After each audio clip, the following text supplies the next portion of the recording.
कुरान मजीद ने हज़रत आदम अलैहिस्सलाम के इन दोनों बेटों का नाम जिक्र नहीं किया, सिर्फ आदम के दो बेटे कहकर मुजमल छोड़ दिया है। अलबत्ता तौरात में उनके नाम बयान किए गए हैं। कुछ रिवायतों में इन दोनों भाइयों में अपनी शादियों से मुत्ताल्लिक ज़बरदस्त इख्तिलाफ का जिक्र किया गया है। इस मामले को ख़त्म करने के लिए हज़रत आदम अलैहिस्सलाम ने यह फ़ैसला फ़रमाया कि दोनों अपनी अपनी क़ुरबानी अल्लाह के हुज़ूर में पेश करें। जिसकी कुर्बानी मंजूर हो जाए वही अपने इरादे के पूरा कर लेने का हकदार है। काबिल और हाबिल की नज़र।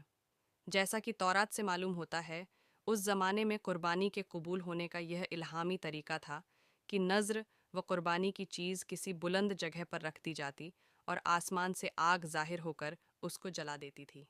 इस कानून के मुताबिक हाबील ने अपने रेवड़ में से एक बेहतरीन दुम्बा अल्लाह को नज़र किया और काबिल ने अपनी खेती के गल्ले में से रद्दी किस्म का गल्ला कुर्बानी के लिए पेश किया।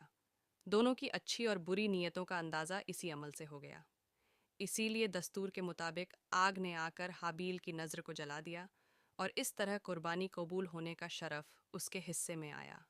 काबिल अपनी इस तौहीन को किसी तरह बर्दाश्त न कर सका और उसने गैज़ गज़ब में आकर हाबील से कहा कि मैं तुझको कत्ल किए बगैर न छोड़ूंगा ताकि तू अपनी मुराद को न पहुंच सके।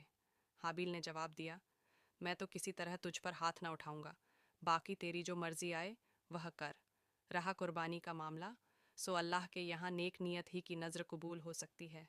वहाँ बद नियत की न धमकी काम आ सकती है और न बेवजह गम गुस्सा। और इस पर काबिल ने गुस्से से बहुत ज़्यादा भड़क कर अपने भाई हाबील को मार डाला।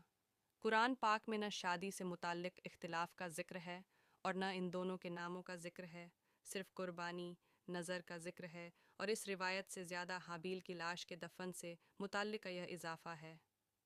कत्ल के बाद काबिल हैरान था कि इस लाश का क्या करें। अभी तक आदम की नस्ल मौत से दो चार नहीं हुई थी और इसीलिए हज़रत आदम अलैहिस्सलाम ने मुर्दे के बारे में अल्लाह का कोई हुक्म नहीं सुनाया था। यकायक उसने देखा कि एक कौवे ने ज़मीन कुरेद कुरेद कर गड्ढा खोदा। काबिल इसे देखकर चेता कि मुझे भी अपने भाई के लिए इसी तरह गड्ढा खोदना चाहिए और कुछ रिवायतों में है कि कौवे ने दूसरे मुर्दे कौवे को उस गड्ढे में छुपा दिया। काबिल ने यह देखा तो अपनी नाकारा ज़िंदगी पर बेहद अफसोस किया और कहने लगा कि मैं इस जानवर से भी गया गुजरा हो गया कि अपने इस जुर्म को छुपाने की भी अहलियत नहीं रखता। शर्मिंदगी और अफसोस से सर झुका लिया और फिर उसी तरह अपने भाई की लाश को मिट्टी के हवाले कर दिया। इस वाक़ये के बयान के बाद कुरान पाक में आता है कि इसी वजह से लिखा हमने बनी इज़राइल पर कि जो कोई कत्ल करे एक जान को बीला एवज़ जान के या फसाद करने की गरज से, तो गोया उसने कत्ल कर डाला उन सब लोगों को, और जिसने ज़िंदा रखा एक जान को तो गोया ज़िंदा कर दिया सब लोगों को। सूरा माइदा 5/30। इमाम अहमद ने अपनी मुस्नद में हज़रत अब्दुल्लाह बिन मसूद रज़ से एक रिवायत की है।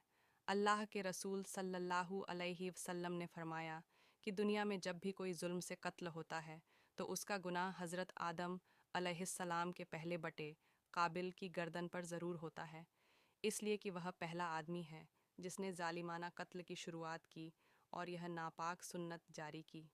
इबरत की जगह सूर मायदा की ज़िक्र की गई आयत और ऊपर लिखी हदीस हम पर यह हकीकत ज़ाहिर करती है कि इंसान को अपनी ज़िंदगी में हरगिज़ किसी गुनाह की ईजाद नहीं करनी चाहिए, क्योंकि कायनात में जो आदमी भी आगे इस बिदत नए काम का इक़राम करेगा तो बिदत की बुनियाद रखने वाला भी बराबर उस गुनाह का हिस्सेदार बनता रहेगा और ईजाद करने वाला होने की वजह से हमेशा वाली ज़िल्लत और घाटे का हकदार ठहरेगा।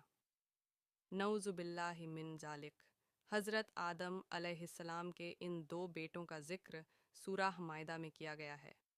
नोट: मुसन्निफ़ लेखक की तरतीब के मुताबिक हज़रत आदम अलैहिस्सलाम के तज़किरे के बाद हज़रत नूह अलैहिस्सलाम का ज़िक्र किया जाता है।